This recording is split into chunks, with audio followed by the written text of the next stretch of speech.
Abra sua Bíblia comigo, o Evangelho de Jesus Cristo, segundo escreveu João, capítulo de número 19, verso de número 30. Essa é a esperança da igreja, o ver face a face, porque a presença dele é real, mas ainda nós esperamos ver ele face a face. Oh glória!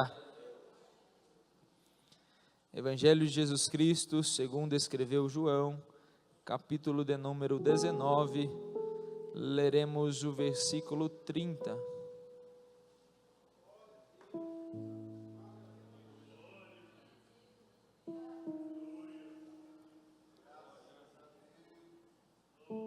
Quem encontrou, diga comigo: eu vou morar no céu. Você se alegra por isso? Diz a santa palavra: e quando Jesus tomou o vinagre, disse: tetelestai, ou está consumado, ou está pago por completo. E inclinando a cabeça, entregou o Espírito. Fecha os teus olhos, Pai. Lemos a tua palavra e aqui estamos reunidos como igreja para adorar-te nesta manhã de Santa Ceia. Jesus, nós não te convidamos somente, mas declaramos que tu és real neste lugar. Pedimos que o Senhor tenha a total liberdade de nos constranger, nos exortar, nos ajudar, nos confortar, nos levantar. Pai, manifesta da tua glória sobre este lugar e da tua presença resplandecente seja sobre este lugar. Assim, Pai, nós oramos e pedimos, oramos em nome de Jesus. Amém. Quem orou comigo, diga amém. Amém. Tome assento, fique à vontade. Amados, não quero me delongar. Esta é uma manhã de Santa Ceia, logo mais estaremos participando da Santa Mesa do Senhor. Mas eu quero aqui agradecer Jesus, porque verdadeiramente nós não somos dignos nem de estar diante a mesa, muito menos de ser um instrumento a qual Ele falará conosco nesta manhã. Eu me alegro porque Ele é fiel. Eu me alegro, irmã Helene, porque Jesus me traz à memória quando estávamos adorando a Ele no começo do culto, de que muitas vezes estávamos perdidos nas festas. Em uma virada de ano, em um réveillon, eu me lembro de estar dentro de um banheiro químico, muito ruim, muito perdido, mas nessa manhã eu me alegro porque Ele me encontrou e me salvou. Que Deus possa abençoar a vida do nosso pastor, que nos concede de estar aqui nesta manhã, nossa pastora Vilcelene, os demais obreiros. Deus abençoe minha esposa, meu filho, minha mãe, meu pai. Deus abençoe toda a minha família. Deus abençoe essa família da fé que Jesus me deu, a família Formosa.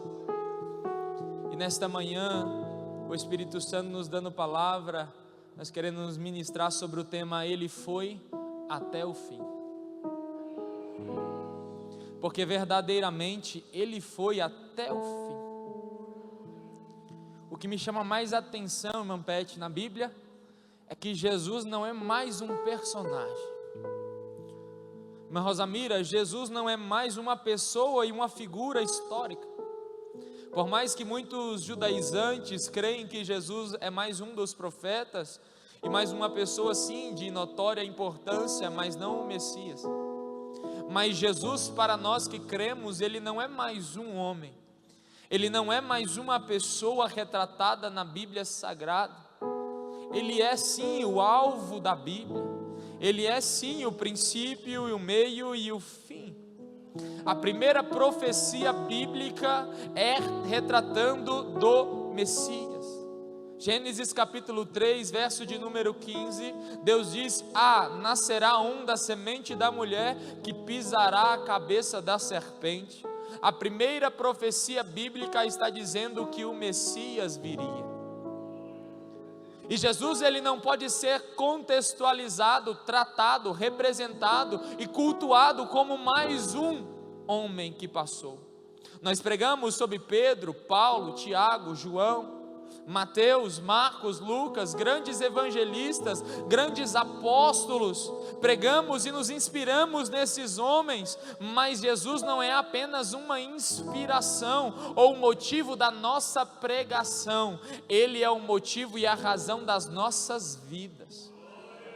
Por mais que admiramos Moisés é a tipologia do Messias que viria e libertaria o povo.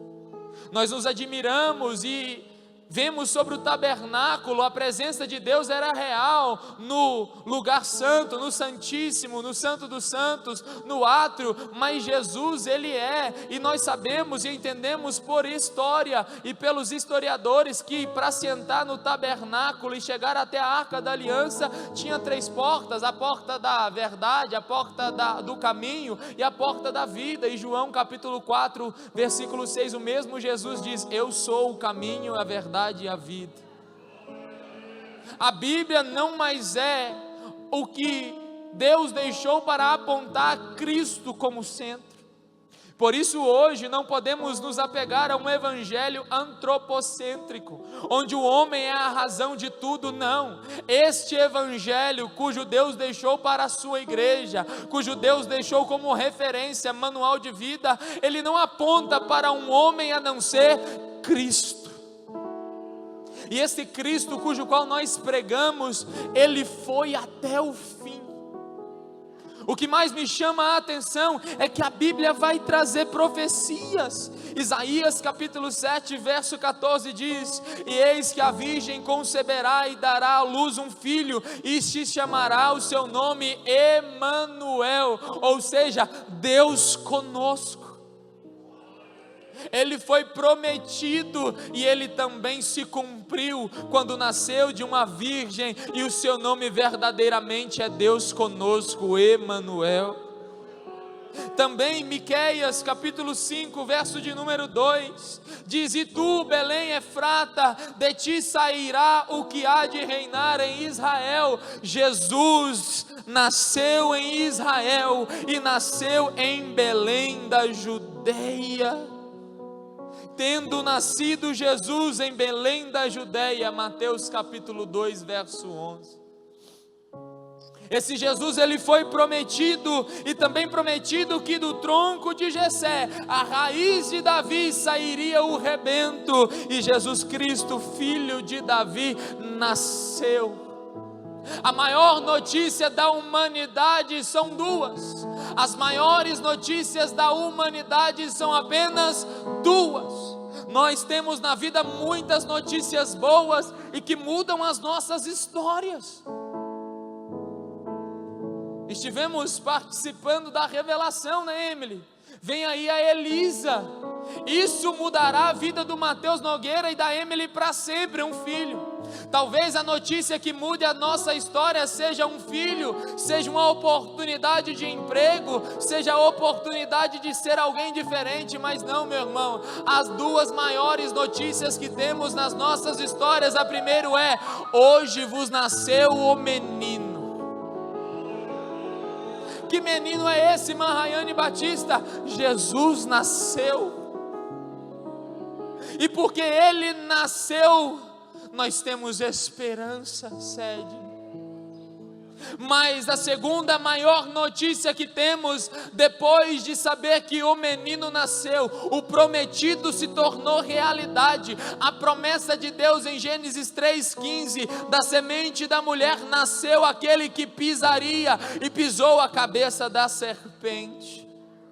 A segunda maior notícia é o que Jesus traz às mulheres em João capítulo 20, dizendo: eis aqui, mulher, sou eu. Ou seja, Ele não só nasceu, Ele não só morreu, mas Ele ressuscitou ao terceiro dia. Esse Jesus a qual nós adoramos, a qual nós estamos reunidos em nome dEle, Ele está no meio de nós. Mas Mateus, porque Ele está no meio de nós? Porque Ele foi até o fim. O que me chama mais a atenção no texto, Diácono Valfredo, Diaconisa Nayara, o que mais me chama a atenção no texto é que quando nós não temos a escolha é uma coisa, agora quando temos a escolha é totalmente diferente. Ele sim poderia fazer diferente, mas ele mesmo disse que não veio para cumprir a sua vontade, mas a vontade do Pai. Jesus agora nasce, caminha porventura 30 anos por essa terra, vivendo como um homem, aprendendo sobre as necessidades. A Bíblia vai nos ajudar que ele aprendeu, mesmo sendo 100% Deus, ele também foi 100% homem. Esse Jesus, agora passado 30 anos da sua história, ele agora se manifesta ou se apresenta, ou aparecido é no Jordão, e João Batista diz: este é o Cordeiro que tira o pecado do mundo.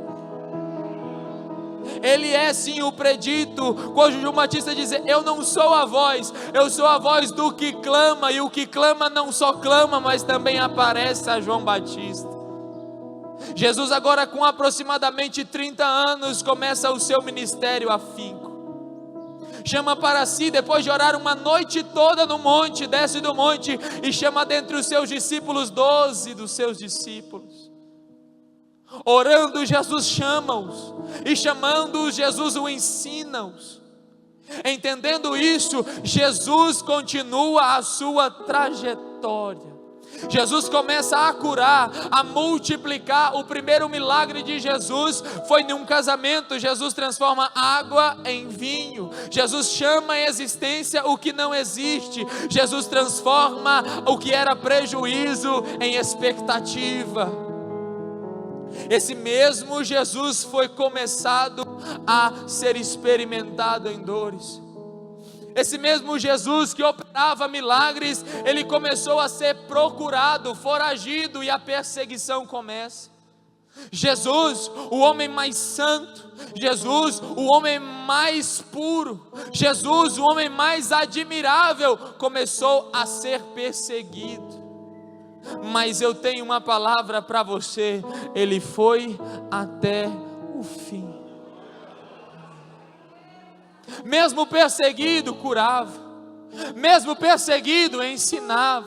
Mesmo perseguido, ele contribuía de tal forma que a humanidade depois dele nunca mais seria a mesma.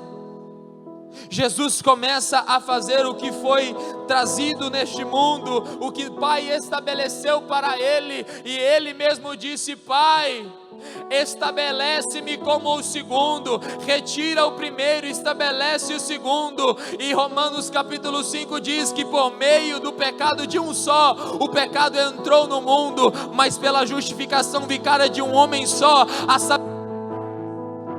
a saber Jesus Cristo, todos nós podemos ser salvos nele. Esse Jesus continua a sua trajetória ensinando. E eu não quero me alongar. Jesus agora em uma quinta-feira, a quinta-feira pascual, a quinta-feira de Páscoa, onde os judeus comemoravam o livramento do povo da última praga, onde o anjo da morte passou, mas os primogênitos que tinham o sangue do cordeiro nos umbrais não foram atingidos, e os judeus tinham como tradição a Páscoa, a comemoração, o Pascuá, o passar por cima, ou seja, o Deus que cuida. Mas era necessário um cordeiro imaculado para ser sacrificado à Páscoa. E Jesus agora na última ceia, numa quinta-feira, toma para si o pão, toma para si o vinho, e estabelece não mais um cordeiro que encobriria os pecados, ou se alegraria o povo por momentâneo tempo, mas agora Jesus se entrega em uma quinta-feira pascual, como cordeiro, não que encobre, mas que tira o pecado do mundo. Começa ali a história mais triste da humanidade. Em uma quinta-feira começa a história mais triste que já escutamos nesta terra, porque ele detinha em ti todo o poder, Amado, uma coisa é passar por algo e ter a incapacidade de mudar a circunstância. Uma coisa é passar por algo e ter não a possibilidade de mudar aquilo, mas Jesus, ele tinha todo o poder. Em uma quinta-feira à noite, ele come com os discípulos no cenáculo, ele parte o pão, ele distribui, ele lava os pés dos discípulos, ele diz que aquele que come com ele, mete a mão no bocado, trairia, ele diz para Pedro que o negaria 3 vezes. Jesus está caminhando para o fim da sua trajetória nessa terra. Depois de passar a Páscoa, que ia das mais ou menos 19 horas às 23 horas, Jesus, a Bíblia vai nos dizer que ele se afasta e vai ao Getsemane orar, e chama para consigo os 12, ou melhor, os 11, porque Judas sai para outro canto. Jesus chega aos discípulos, irmão Rodrigo Abreu, e diz, e chama-os para orar, e chama para mais perto os 3, Pedro, Tiago e João. Jesus vai orar sabendo e entendendo que o grande momento se aproximava, o qual Isaías capítulo 53 predisse, e disse muito assertivamente sobre o sofrimento do mestre. Jesus conhecia e sabia por onde ele iria passar. Entendendo isso, Jesus vai orar ao Getsemane. No Getsemane, orando, Jesus volta por 3 vezes aos discípulos que estavam dormindo. Jesus passando pelo pior momento da sua vida nessa terra, e os discípulos dormindo. Isso mostra que por mais que sejamos discípulos, nós temos que estar acordados pelo propósito do Mestre. Não podemos só saber que Ele é o Mestre, mas temos que estar acordados para o propósito do Mestre. Naquele Getsemane, Lucas vai trazer a maior das retratações sobre a hematidrose. Jesus soa gotas de sangue. Alguém para suar gotas de sangue. Hoje a medicina sim confirma que há esta possibilidade. É uma pessoa que está em ápice de aspectos comportamentais, emocionais, psicossomáticos, sendo pressionado de forma inconfundível. Jesus, agora sabendo do que está prestes a acontecer, soa gotas de sangue. Esse sangue sai através das glândulas sudoríparas, sai junto com o suor, se coagulam no corpo, e agora a coagulação do sangue de Jesus cai no chão. Jesus clama ao Pai e diz: Pai, se possível for, afasta de mim esse cálice. Ele sabia por onde ele estaria passando, ele sabia o que estava ali aguardando. Jesus clama: Pai, se possível for, afasta de mim esse cálice. Mas Jesus não termina a oração aí, tem uma vírgula, ele diz: contudo, faça-se cumprir a tua vontade. E a Isaías nos diz que agradou ao Pai moê-lo. Moê-lo porque ele merecia? Não. Moê-lo porque ele tinha pecado? Não. Moê-lo porque ele era culpado? Não. Moê-lo por conta do meu e do seu pecado. Moê-lo não porque ele era iníquo, porque nós éramos iníquos. Moê-lo porque ele andava errado? Não, porque nós andávamos errados. Agradou ao Pai moê-lo, e é pelas pisaduras dele que hoje nós somos sarados.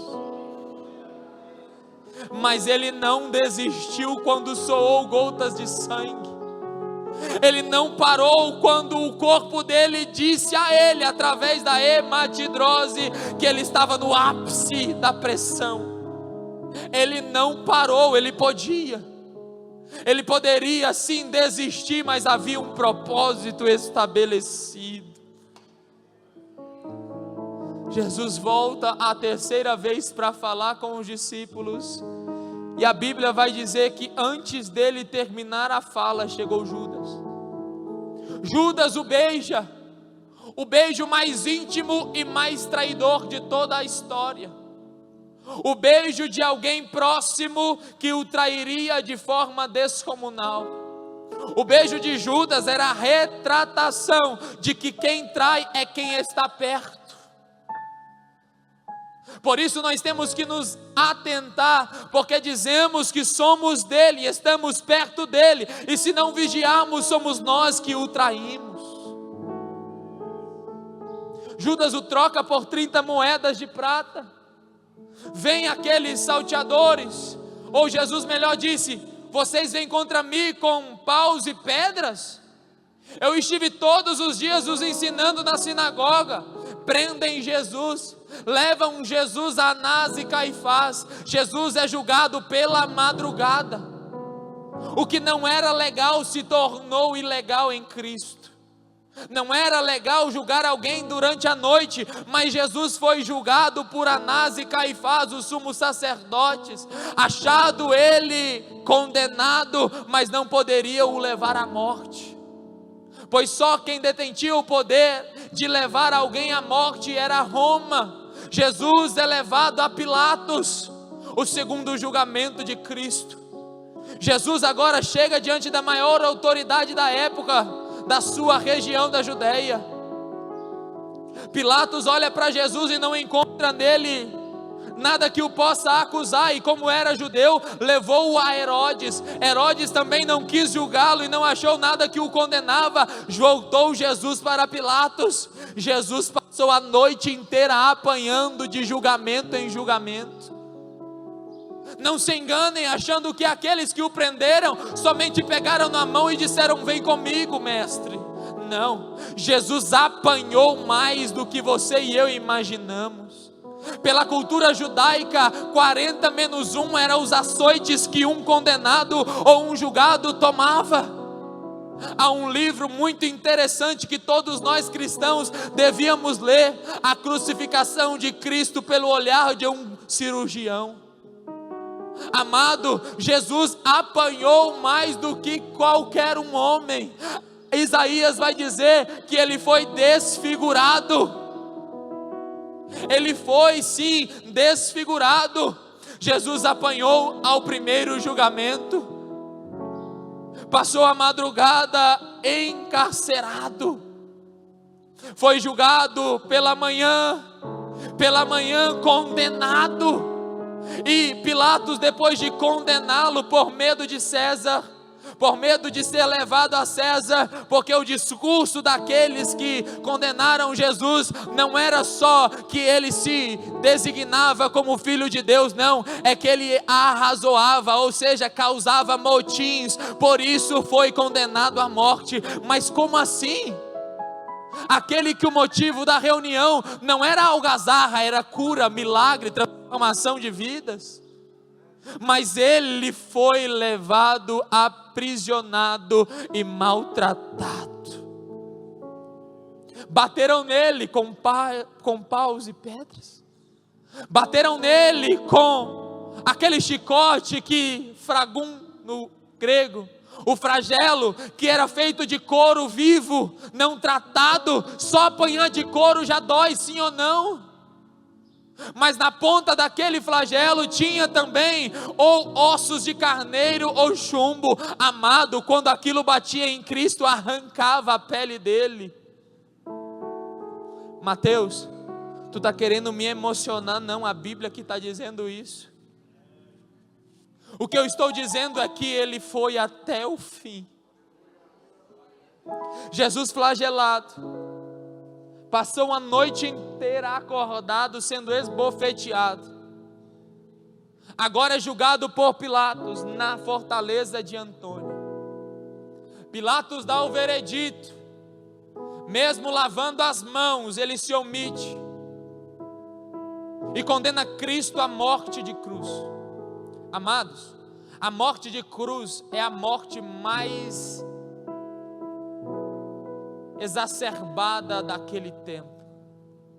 Colocavam-se ao vitupério, ao vexame, e a pessoa não morria de repente, ela morria aos poucos. O historiador Horácio vai dizer que a história da cruz tem vários significados. Muitos morreram nas florestas crucifixados, eram mortos ao entardecer, ou melhor, crucificados ao entardecer e não morriam.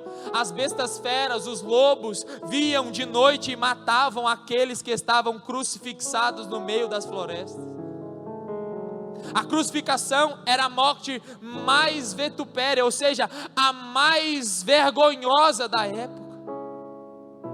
E o nosso mestre, ele escolheu a ir até o fim. Jesus condenado pega a cruz. E é interessante abrir um parênteses, estava até conversando ontem com alguns irmãos, que Jesus, quando pega a cruz que Cristo prega, agora é algo para a igreja entender e contextualizar. A cruz que Cristo pega não é a cruz inteira. A história diz, e confirmado é arqueologicamente, que o que Cristo leva é somente a madeira horizontal da cruz. Jesus passou a noite inteira sendo maltratado e moído. E pela manhã, Jesus pega o que nós chamamos, ou que a história diz de patibulum, ou patibulum, que é a madeira horizontal da cruz. Porque o estipe, que é a madeira vertical da cruz, ficaria no Gólgota. Nenhum condenado, depois de passar uma noite inteira sendo moído, tinha a capacidade de levar uma cruz de mais de 100 quilos, que ela tinha ao total. Mas Jesus pegou o seu patibulum e foi colocado entre os seus braços. Porque colocavam nos braços? Porque uma pessoa, depois de condenada à morte, poderia ter muitas reações, e assim amarravam a madeira nos braços, onde o condenado não tinha muita ação. Entendendo isso, seu mestre, ele foi até o fim. Aquele patibulum pesava mais ou menos 60 a 70 quilos. Jesus agora leva por mais ou menos 700 metros aquela cruz, o patibulum. Entendemos pela referência bíblica que Jesus era, e com certeza era, alguém que não ofendia aqueles que o maltratavam. Por isso a Bíblia vai dizer, e a história vai nos retratar, que pelo menos 3 vezes Jesus deixa o patibulum cair ao chão. Ou seja, não amarraram nele, mas Cristo foi andando pela via dolorosa com as mãos abertas, carregando o peso da cruz.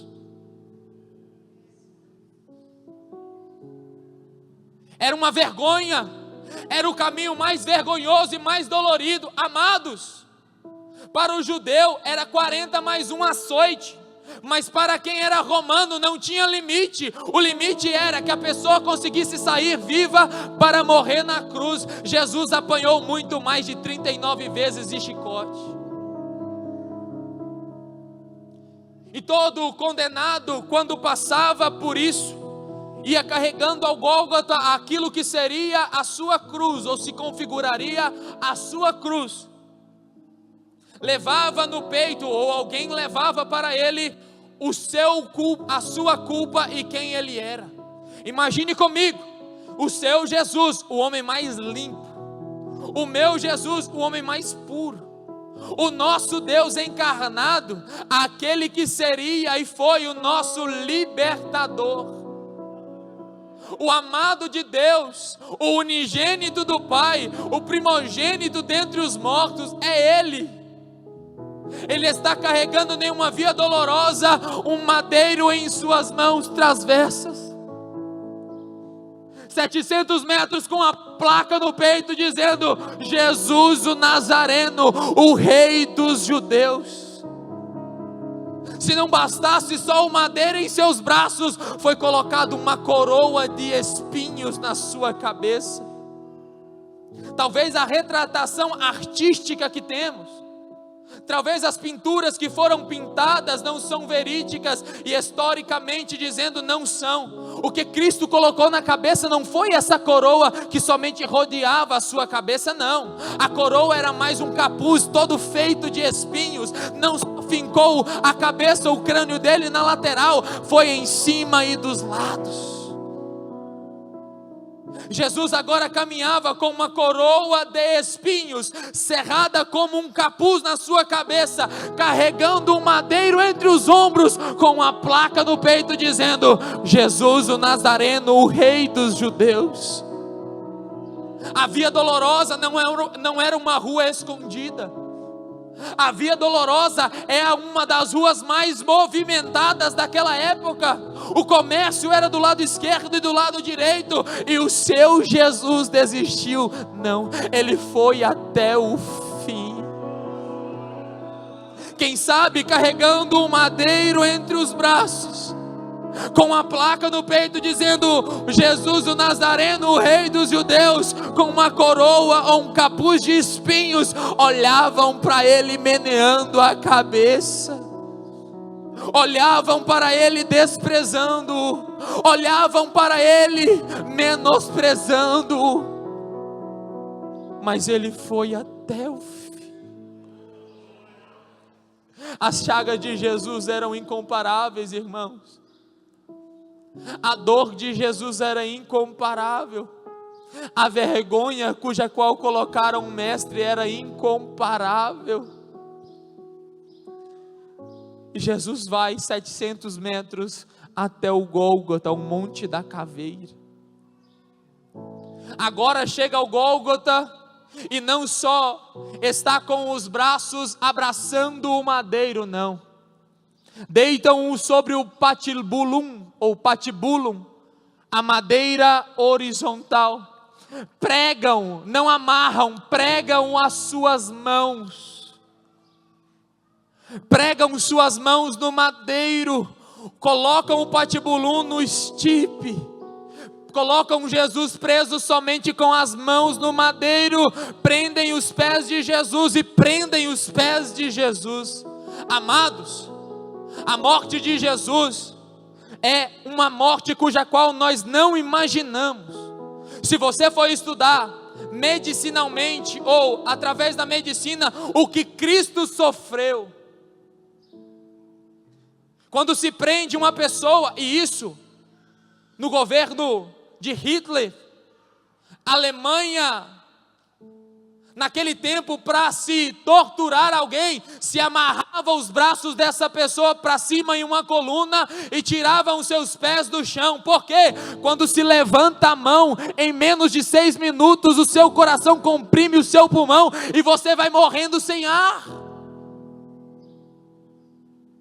E para não morrer sem ar, você tem que levantar os pés.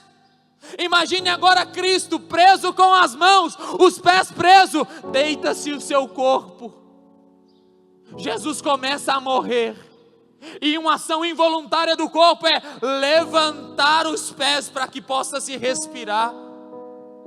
O seu mestre estava pregado no madeiro. Jesus pregado no madeiro, Isaías muito bem disse que ele foi levado como ovelha muda ao matador. Ele não abre a sua boca. Ele não abre a sua boca em momento algum. Aliás, ele abençoa os que o maldizem. Jesus preso começa a ficar sem ar no madeiro. Começa agora o contexto a qual nós lemos. Jesus preso, amado, além de sem água, sem comida. Jesus comeu somente na quinta, 7 horas da noite. Agora Jesus foi crucifixado às 9 horas da manhã. Jesus passa por uma insolação das 9 ao meio-dia na cruz. Sem força, porque só a hematidrose, amados, quando nós perdemos sangue, nós ficamos fracos, sim ou não? Jesus já está fraco desde o Getsemane. Apanha, é crucifixado. E agora Jesus sem ar na cruz. Nos últimos momentos do mestre nessa terra, ele não desistiu. Ele poderia. Amados, ele tinha todo o poder. Se ele levanta a voz e diz: salva-me, eu tenho certeza que miríades de anjos salvariam Jesus daquela cruz. Ele tinha todo o poder. O que mais me chama a atenção nesta manhã de Santa Ceia é que Ele foi mesmo assim até o fim. Sabe por que eu e você estamos aqui nesta manhã? Porque Ele foi até o fim. Sabe por que hoje nós podemos ter esperança, Ruth? Porque Ele foi até o fim. Se Ele não vai até o fim, hoje nós não teríamos esperança. Se Ele não vai até o madeiro e entrega o seu Espírito, hoje nós não teríamos vida e vida com abundância. Mas Ele foi até o fim. Entenda, no madeiro, espremindo sua alma com sede, deram-lhe de beber com um caniço vinagre. Para se completar a morte ou se constatar a morte, é furado o lado direito de Jesus. Sai água e sangue, todos sabemos. Mas antes de morrer, Ele diz algo: tetelestai. E o que Jesus diz é algo pleno. Na raiz do grego é algo completo. É como se alguém tem alguma dívida e ela é quitada não em 3 parcelas, mas à vista. É como que se alguém tem uma dívida impagável e alguém a paga. Ele pagou por completo. O sacrifício foi total. E Ele diz tetelestai. Jesus dizendo tetelestai, a Bíblia vai dizer que Ele entregou o seu Espírito, inclinando a cabeça. Ele foi até o fim. Até o fim amando. Até o fim querendo mudança em nós. Ele foi até o fim não desistindo de nós. Por isso, esta manhã de Santa Ceia é uma manhã reflexiva. Se Ele foi até o fim, aonde nós estamos? Porque Ele foi até o fim, hoje nós temos sentido de vida. Porque Ele foi até o fim, é que nós podemos ter a paz que excede todo entendimento hoje. E Mateus, porque Ele foi até o fim, nós não podemos desistir. Você não tem motivos, eu não tenho motivos suficientes para desistir do propósito. Ele tinha e não desistiu, você não tem e não desista. Por isso, nesta manhã de Santa Ceia, antes de participarmos da mesa, do pão e do suco, que após serem dedicados e consagrados, representam o corpo e o sangue de Jesus amado, Ele foi até o fim. E a pergunta que nos pleita nesta manhã é: nós temos parado ou temos ido até o fim? Porque se hoje nós temos alegria, foi porque um dia teve tristeza sobre ele. Por isso, nesta manhã, fique de pé comigo nesta manhã.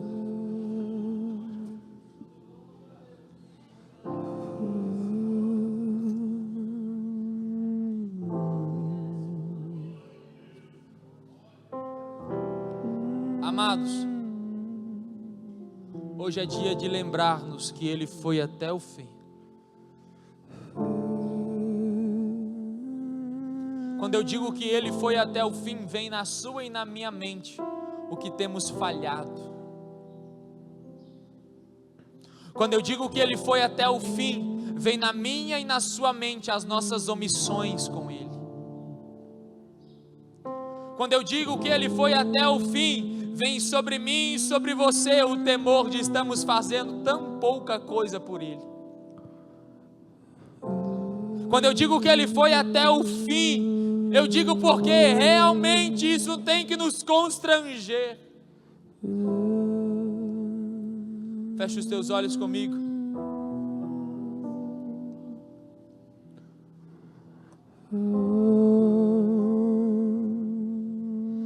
foi moído pelas nossas transgressões.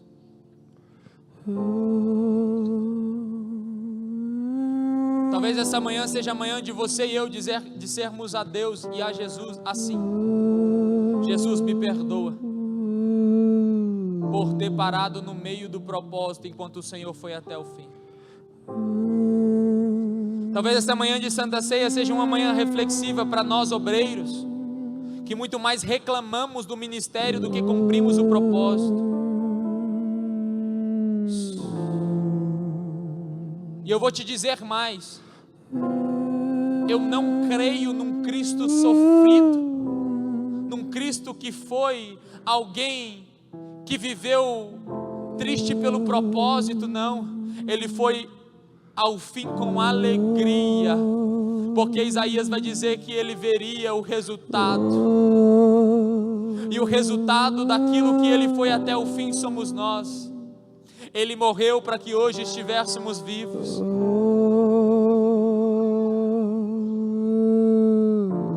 Ele se entregou por inteiro para que hoje nós pudéssemos o adorar por completo.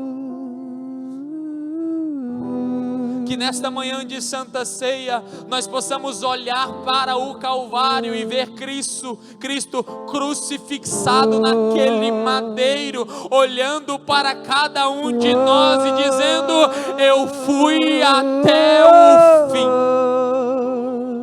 Serere vai a ser.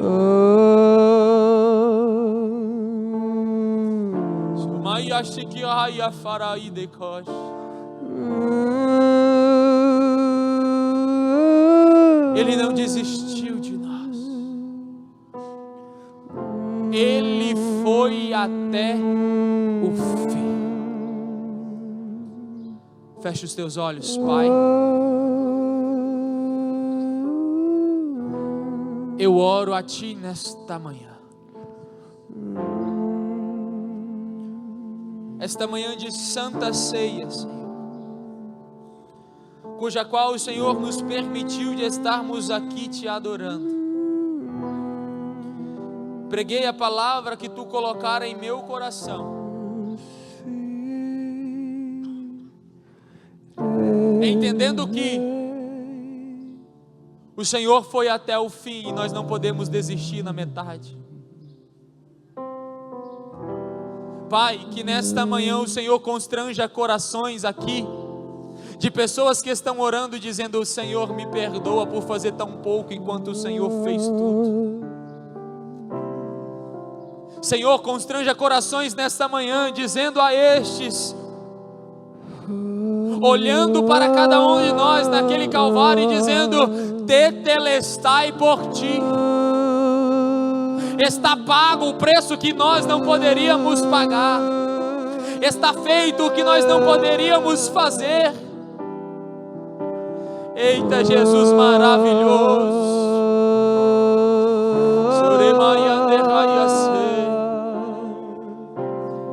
Pai, recaia sobre nós a Tua presença nesta manhã.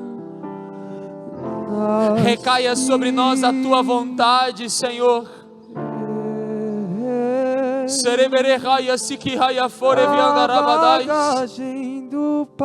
Arranca, Senhor, um coração duro que temos e traga-nos um coração contrito e quebrantado.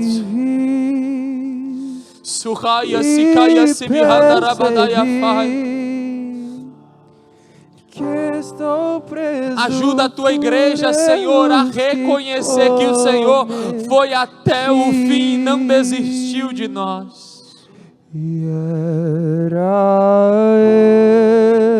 Aquele lugar era meu, Jesus. Condenado. Aquele lugar era nosso, Jesus. Sorei arabaiase.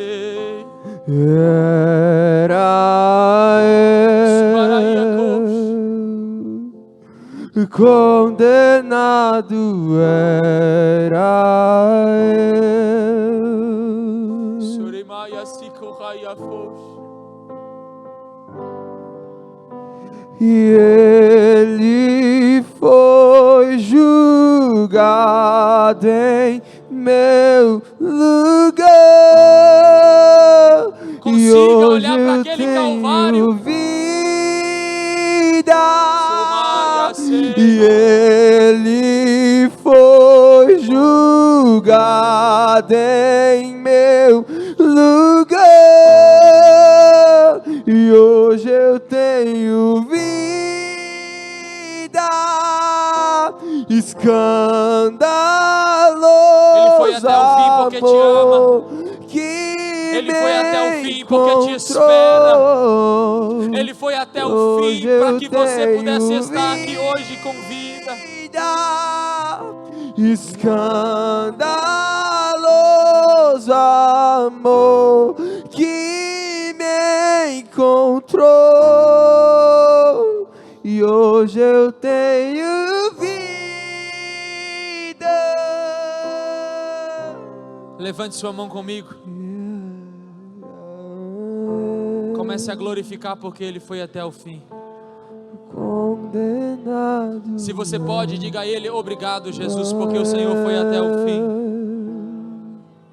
Levante sua mão e comece a dizer: obrigado, Pai, porque hoje eu estou aqui. Obrigado, Deus, porque o Senhor não desistiu. Eu não vou desistir do propósito.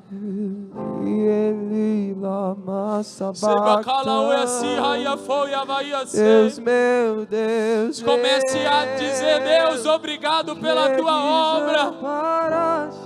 Mesmo desfigurado, mesmo maltratado, o Senhor me amou.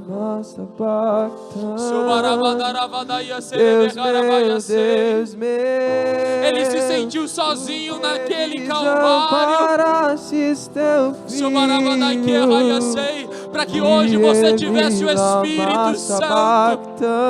Foi pela morte dele que hoje nós temos a esperança e a presença do Espírito Santo.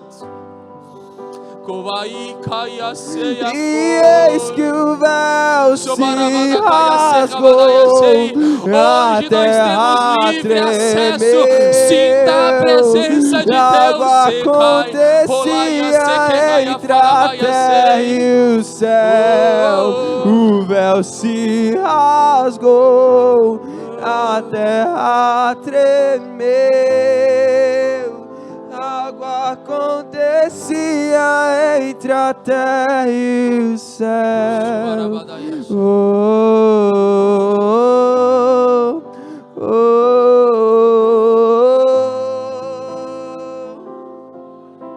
Na sexta-feira, crucifixado, e eu encerro agora. Uma Renata Nunes, um sábado de silêncio. Na sexta-feira a terra estremeceu, o sol escondeu seu rosto, porque a estrela da manhã foi morta. Um sábado silencioso, um domingo pela manhã sem esperança. Mas a Bíblia vai dizer, João capítulo 20, que as mulheres domingo bem cedinho foram ao sepulcro, e aquele que foi moído pelas nossas iniquidades, foi maltratado pelos nossos pecados. A Bíblia vai dizer que a tumba qual ele estava, está vazia.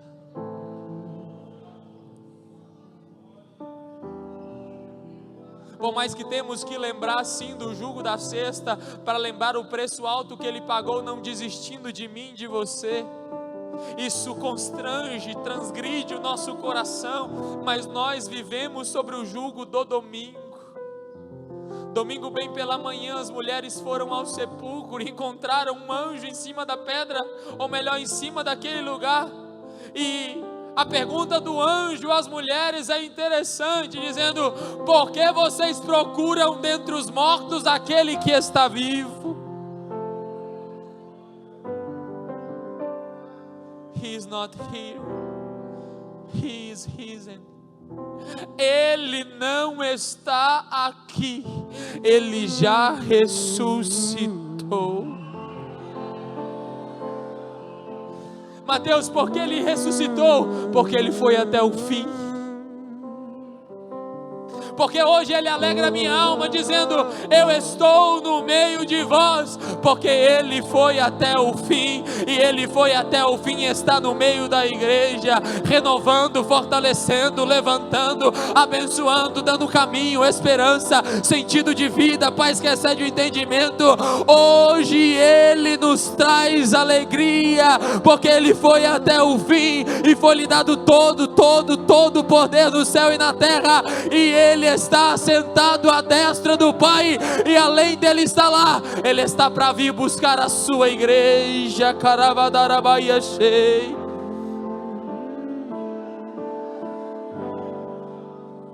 Porque Ele foi até o fim, hoje nós iremos diante a mesa dele.